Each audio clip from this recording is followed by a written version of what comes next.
네, 앞서 말씀드린 대로 지금 헌법재판소에서 윤석열 대통령 탄핵 심판 6차 변론기일이 진행되고 있죠. 윤석열 대통령이 직접 출석을 했고요. 계엄 사태 당시에 국회에 투입된 병력을 지휘했던 김현태 707 특임단장과 곽종근 전 특전사령관 등이 증인으로 나왔습니다. 그리고 또 국회에서는 내란 국조특위 청문회가 열렸죠. 오늘 나온 진술들을 중심으로 해서 스튜디오에서 노희범 변호사 그리고 김현지 기자와 함께 이야기 나눠보겠습니다. 어서 오십시오. 자, 먼저 지금 변론기일에서 진행되고 있는 주요 진술들을 우리 김현지 기자와 함께 정리해 볼 필요가 있을 것 같습니다. 아침에는 이제 김현태 707 특임단장 이야기를 했으니까요. 곽종근 특전사령관 오늘 어떤 이야기들이 진행됐었는지 정리해 주시죠.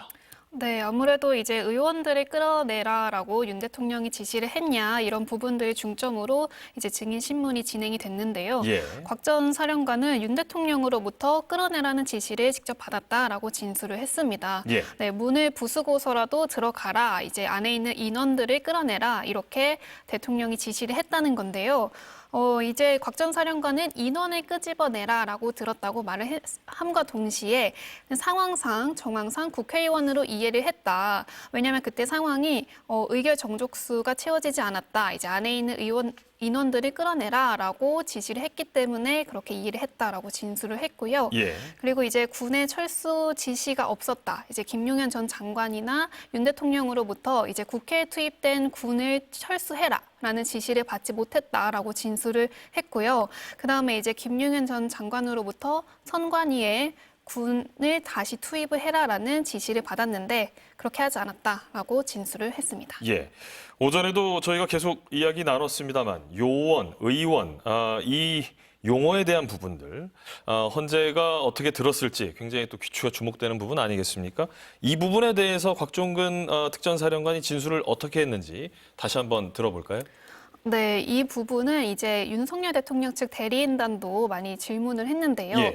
왜냐하면 이제 곽 전 사령관이 지난 12월 9일 이제 검찰 진술 때는 사람을 데리고 나와라 이런 식의 단어를 썼습니다. 그런데 그 다음 날인 국회에서는 인원을 끄집어내라라고 이제 표현을 좀 바꾼 건데요. 예. 이 부분을 이제 문제 삼으면서 윤 대통령 측은 진술이 바뀐 거 아니냐 이런 식으로 했는데 이에 대해 곽 전 사령관은 처음에는 이 내용을 이제 밝히지 못했던 건 어떤 영향을 미칠지 알고 있기 때문에 차마 말하지 못했던 거다라고 진술을 하면서 확실하게 인원을 끄집어내라라고 윤 대통령이 지시를 했고 그때 당시 아까 말씀드렸다시피 의결 정족수가 아직 안 채워졌다. 안에 있는 인원을 끌어내라라고 했기 때문에 본인의 머리에 굉장히 각인이 돼 있는 상황이었다. 왜냐하면 그때 당시에는 특전사 요원들이 국회 정문에 배치돼 있는 상황이었기 때문에 국회 내부에는 요원이 없었다. 그렇기 때문에 이거는 의원으로 봐야 한다라고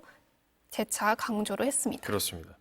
그리고 김용현 국방장관에게 국회에서 철수하라는 지시를 받은 적이 없다 이런 얘기도 했는데요. 이건 어떤 맥락에서 나온 이야기인지 이 부분도 한번 짚어주실까요? 네, 이제 국회에서 이제 계엄 해제 의결안이 가결이 됐잖아요. 예. 그러면 통상 이제 국회 안에 있는 군에 대한 철수 지시를 내려야 되는데 윤 대통령 측도 계속해서 나는 즉시 군 철수를 지시했다라고 말을 해왔지만 그렇죠. 곽 전 사령관은 김용현 전 장관이나 윤석열 대통령에게 계엄 해제안 의결 이후에 군 철수 지시가 없었다. 이렇게 진술을 했습니다. 예. 그래서 김 전 장관이 이제 어떻게 할 거냐라고 물어와서 김 전 장관에게 국회와 선관위 민주당사에 있는 군을 철수시키겠다라고 본인이 말을 하고 철수 지시를 이제 부하 지휘관들에게 말을 했다라고 진술을 한 겁니다. 예. 이렇게 해서 우리 김현지 기자와 함께 오늘 곽종근 특전사령관이 이 헌재 변론이 참석을 해서 이 신문 과정에서 나왔던 주요 발언 내용들, 진술들을 함께 정리를 해봤습니다. 이 내용을 기반으로 해서 우리 노 변호사님과 이야기 나눠보도록 하겠습니다. 오늘 정신이 없습니다. 국회 내란 국조특위 청문회도 있었고요. 거기서도 여러 이야기들이 나왔는데 오늘 우리 변호사님께서는 국회와 헌재에서 나온 이 많은 이야기들 중에서 어떤 부분을 좀 가장 인상적으로 기억하고 계신지요? 아무래도 곽종근 전 특전사령관의 증언 내용이 결정적인 것이 아닌가 생각합니다. 이제 무엇보다도 곽종근 전 사령관은 일관되게 대통령으로부터 계엄 선포 당일 직접 전화를 받았고 대통령으로부터 의결 정족수가 안 채워진 것 같으니 의원들을 끌어내라라는 그런 지시를 받았다고 일관되게 좀 얘기를 하지 않았습니까? 그렇죠. 오늘 탄핵심판정에서도 같은 취지로 명확하게 얘기를 했고 심지어 그 대통령 측의 반대 신문에도 머릿속에 기억에 각인이 돼 있다라고까지 얘기를 해서 이 부분에 대해서는 뭐 그 증언의 어떤 신빙성이 굉장히 크고 그리고 대통령이 주장하는 뭐 말하자면 국회 계엄 해제 결의를 막으려고 한 사실이 없다라는 주장을 사실은 무력화시키는 즉 국회를 대통령이 무력화시키려 했고 국회가 계엄 해제 결의를 하는 것을 못하게 막으려 했다는 점을 곽종근 전 사령관이 이제 증언을 한 것이 아닌가 싶고요. 예. 또 하나 더 중요한 것은 계엄 해제 결의 이후 즉시 군을 철수하라, 뭐 퇴거하라라는 지시를 받은 적이 없는데 한참 지나서 곽 전 사령관이 직접 군을 철수시켰다는 것이고요. 또 하나는 그 계엄 해제 결의 이후 김용현 전 장관이 곽 전 사령관에게 중앙선거관리위원회 병력을 다시 투입해라 그렇죠. 라는 증언까지 나왔습니다. 예. 그 점에서 지금 계엄 선포 이후에 그 윤석열 대통령이 제2계엄 내지 뭐 제3의 계엄 선포를 시도했다는 그런 의혹이 충분히 있었지 않습니까? 그렇죠. 그런 점이 이번에 그 곽종근 전 사령관의 어떤 증언을 통해서 좀 더 좀 상황이 그 변경이 생긴 것이 아닌가, 상당히 의혹이 사실이 아닌가라는 그 강한 의심을 갖게 만드는 그런 증언이었다라고 봅니다. 예. 일종의 어제 이 5차 변론기일에서 있었던 홍장원 전 국정원 제1차장과 가장 좀 유사한 면을 보였던 증인이 아닐까 싶은데요. 기존의 입장을 뒤집지 않고 유지했던 예. 그런 증인이 아니었을까 싶습니다. 좀 이야기했던 이 세부 이 용어들에 조금 더 집중해서 이야기를 좀 해보도록 하겠습니다. 일단 요원, 의원 논란이 있었는데요. 이 부분에 대해서 변호사님 어떻게 보셨고 또 헌재의 판단에는 어떤 영향을 미칠 거라고 보시는지요? 저는 뭐 이게 본질적인 문제는 아니라고 생각합니다. 예. 이제 곽종근 전 사령관이 본인이 이제 국회에서 이제 답변을 하거나 뭐 유튜브에 나와서 이제 얘기를 할 때 이른바 양심선을 할 때 인원이라는 표현도 있었고 요원이라는 표현도 있었다는 점을 분명히 본인이 인정을 했고요. 예. 다만 맨 처음에는 특전사가 국회 안으로 들어가기 전에 인원을 끌어내라, 의원을 끌어내라라는 지시를 받은 것이 맞다라고 분명히 얘기하지 않았습니까? 그 예. 당시에는 국회 본청 안에 특전사 요원이 있지도 않은 때였다. 그렇기 때문에 의결 정족수가 안 채워진 것 같다. 인원을 끌어내라라고 한 점은 분명히 국회의원을 끌어내라라고 한 것이 맞지 않느냐. 예. 그리고 계엄 해제 결의 이후에 뭐 정확한 내용이 없었지만 그 요원을 끌어내라라는 표현을 이제 쓴 부분에 대해서는 그 당시에는 본인이 직접 특전사 요원을 철수시킨 것으로 이제 이해를 본인이 그렇게 이제 답변을 명확하게 했습니다. 예. 그런 곽 전 사령관의 어떤 그 시간대별로 이렇게 나눠서 본인이 분명히 그렇게 이해를 하고 지시를 받아서 이행을 했다는 점을 분명히 밝혔고요. 예. 그리고 지금 대통령 대리인단 측에서 이제 인원이냐 요원이냐를 갖고 계속 이제 트집을 잡는 형태로 이제 반대 신문이 있었지만 오늘도 그러니까 그 부분이 있어서 계속 왔다 갔다 하면서 이야기들이 좀 반복이 됐습니다. 특히 예. 정영식 재판관이 지금 거듭 질문을 하면서 거기에 따른 곽종근 이 특전사령관이 국회의원은 처음에 듣지 않은 걸로 기억한다 이런 얘기도 잠깐 나오긴 예, 했었습니다. 예. 어떻게 보셨습니까?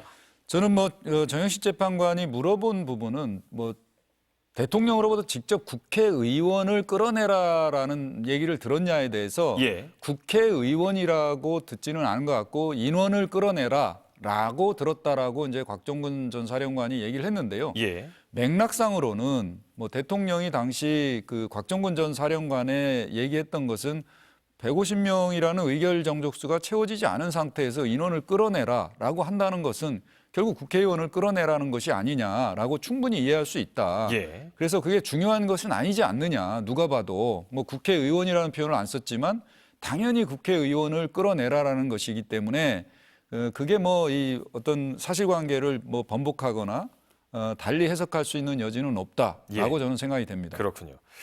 일단 뭐 윤석열 대통령 측과 지금 곽 전 사령관의 이야기가 서로 지금 엇갈리고 있습니다. 곽 전 사령관은 끌어내라는 지시를 정확하게 기억한다. 머리에 각인되어 있다. 이렇게까지 강하게 표현을 했고요. 윤석열 대통령 측이 지금 여기에 반박했던 내용 기억하시는지요?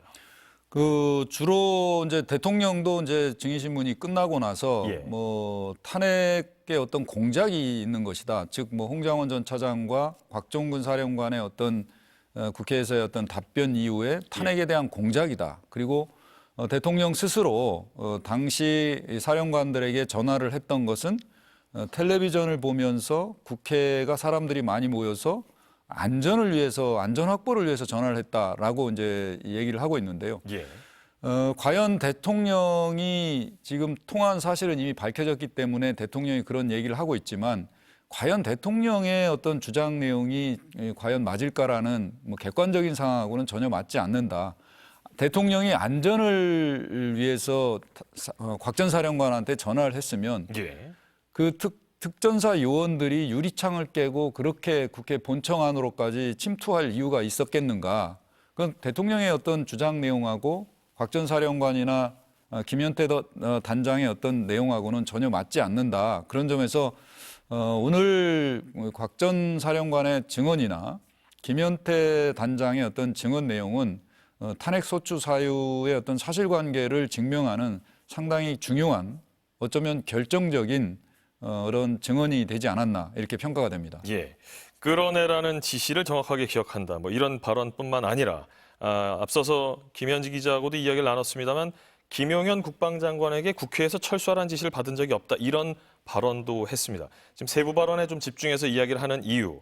아무래도 탄핵 심판에서 이런 것들이 어떠한 법적 의미를 갖게 될지가 좀 궁금해서인데요. 어떻게 보십니까? 그렇습니다. 우선 이 대통령의 비상계엄이 이제 얼마나 위헌적이었느냐, 그리고 국회 군경을 침투시킨 것이 왜 위헌이냐의 문제는 대통령이 왜 군경을 국회로 출동시켜서 국회를 봉쇄하고 무엇을 목적으로 보냈느냐, 이게 핵심 아니겠습니까? 그렇죠. 그리고 또 중앙선거관리위원회에 왜 군병력을 보내려고 했는지, 이게 핵심이고요. 결국 탄핵 심판은 구체적으로 군병력이 국회 내에 들어가서 구체적으로 어떤 행위를 하려고 했는지 여부도 굉장히 상당히 중요한 의미가 있겠지만 군병력을 국회로 보내서 봉쇄하려고 했던 거, 국회를 확보하려고 했던 거, 이건 김현태 단장이 얘기를 했습니다. 그렇습니다. 국회를 봉쇄하고 확보한다. 이게 군인 용어로는, 군대 용어로는 사실상 차단하는 거 아니겠습니까? 결국 국회를 무력화시키려고 비상계엄을 선포했고 군병력을 국회에 침투시켰다. 결국 이 전반적인 상황은 결국 대통령의 이번 비상계엄 선포가 정치적 반대 세력을 제거하고 국회를 사실상 폐쇄한 후에 국회를 대체하는 입법기구를 설치해서 사실상 장기적인 집권을 국정 운영을 지금 계획했던 것이 아닌가라는 일련의 과정상 객관적인 상황이 이런 것을 보여주는 것이 아닌가. 그런 점에서 탄핵 심판에 있어서 오늘 그 곽종근 전 사령관의 증언이나 그 김현태 단장의 어떤 증언 내용은 상당히 중요한 의미를 갖는다라고 보여집니다. 네, 지금 뭐 우리 노 변호사님께서 김현태 전 707 단장의 이 발언 내용 말씀을 꺼내셨으니까 특히 150명이 넘으면 안 된다라는 이 지시 부분 저희가 영상으로 또 준비를 했습니다. 이 부분 잠시 화면으로 보시고 다시 돌아오겠습니다. 그때 전해서 제가 기억나는 거는 150명이 넘으면 안 된다고 하는데 들어갈 수 없겠냐는 식으로 좀 이렇게 강한 어조가 아니고 그런 부드러운 약간 사정하는 비슷한 느낌으로 이야기했습니다. 그런데 저는 그때 150명에 대한 의미는 생각하지도 않았고 들어갈 수 있겠냐 그 단어에 바로 안 됩니다. 더 이상 못 들어갈 것 같습니다. 이렇게 답변을 하고 끝냈습니다. 네, 김현태 전 707 단장, 특임단장이 국회에 이 헌재에 나와서 발언했던 내용을 화면을 통해 다시 한번 말씀드려봤습니다. 어떻습니까? 이 150명이 넘으면 안 된다는 이 지시. 김 단장은 뭐 당신은 이해를 못했지만 나중에 이것이 국회의원 숫자이구나 이렇게 알게 됐다 이렇게 언급을 했는데 결국은 이것이 계엄 해제 요구 결의안을 통과하는 것을 막으라 이런 지시가 아니었느냐 이것이 쟁점 아니겠습니까? 그렇습니다. 어떻게 보십니까? 뭐 솔직히 김현태 단장이 그 150명의 의미가 국회의원인지 아닌지를 정말 몰랐는지는 사실 모르겠습니다. 예. 그렇지만 뭐 현장에서 이제 급박한 상황에서 지시를 받았기 때문에 그럴 가능성은 있다고는 보여지지만 객관적으로 김현태 단장이 150명의 의미를 알았는지 몰랐는지를 떠나서 그 150명이 넘으면 안 된다는 의미가 그 상황에서 국회 결의를 막기 위한 것이 아니면 다른 뭐가 있겠는가라는 것은 저는 뭐 보통의 법감정을 가진 일반 시민들이면 당연히 이 맥락상 알 수 있다라고 보여지고요. 예, 아무래도 뭐 국회의 권한이라든지 국회 기능 정지를 하려는 시도가 아니냐 이 부분을 명확히 하는 핵심 증거가 되지 않느냐 이런 얘기가 많이 나왔습니다. 예, 그 김현태 단장이 이제 대통령 측이 신청한 증인입니다. 예. 그럼에도 불구하고 150명이 넘지 않게 하라는 지시를 한 것을 들었다라고 분명히 얘기를 했거든요. 예. 그리고 본인의 임무가 국회를 봉쇄, 본관과 의원회관을 봉쇄하고 확보하라는 겁니다. 즉 봉쇄라는 게 사실상 차단하는 거고요. 또 하나 김현태 단장이 중요하게 한 게 바로 단전입니다. 예. 전기를 끊어라라는 겁니다. 질서 유지를 위해서 전기를 끊지는 않습니다. 그렇기 때문에 이 전반적인 그 증언 내용에 비춰보면 국회가 계엄해제 결의를 못하게 하려고 한 것이 분명해 보인다라고 예. 평가가 됩니다. 자, 이렇게 해서 곽종근 전 특전사령관과 707 김현태 전 단장의 이야기를 중심으로 노 변호사님 말씀 한번 들어봤는데요.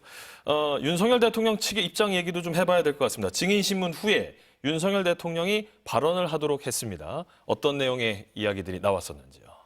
네, 이제 증인 신문에서 윤 대통령이 직접 신문하는 거는 제한이 됐기 때문에 예. 증인 신문이 끝나고 나서 윤 대통령에게 이제 발언할 기회가 주어졌습니다. 예. 네, 윤 대통령은 이제 의원이냐 인원이냐를 두고 얘기를 했는데요.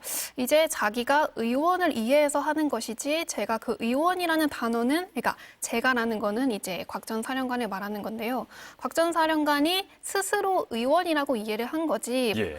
윤 대통령 자신이 의원이라고 말한 건 아니고 그리고 본인은 사람이라는 표현을 썼으면 썼지 인원이라는 말도 쓰지는 않을 거다. 이런 식으로 이제 주장을 했고요. 예. 네, 그 다음에는 이제 탄핵 공작이다. 이런 말을 했습니다. 예. 이제 홍장훈 국정원 1차장과 이제 곽 전 사령관이 이제 계속해서 뭔가 유튜브 채널이나 이런 곳에서도 진술을 해왔잖아요. 그렇죠. 네, 이 이후로 뭔가 이제 공작이 벌어지고 있는 거 아니냐 이런 식으로 주장을 했습니다. 예.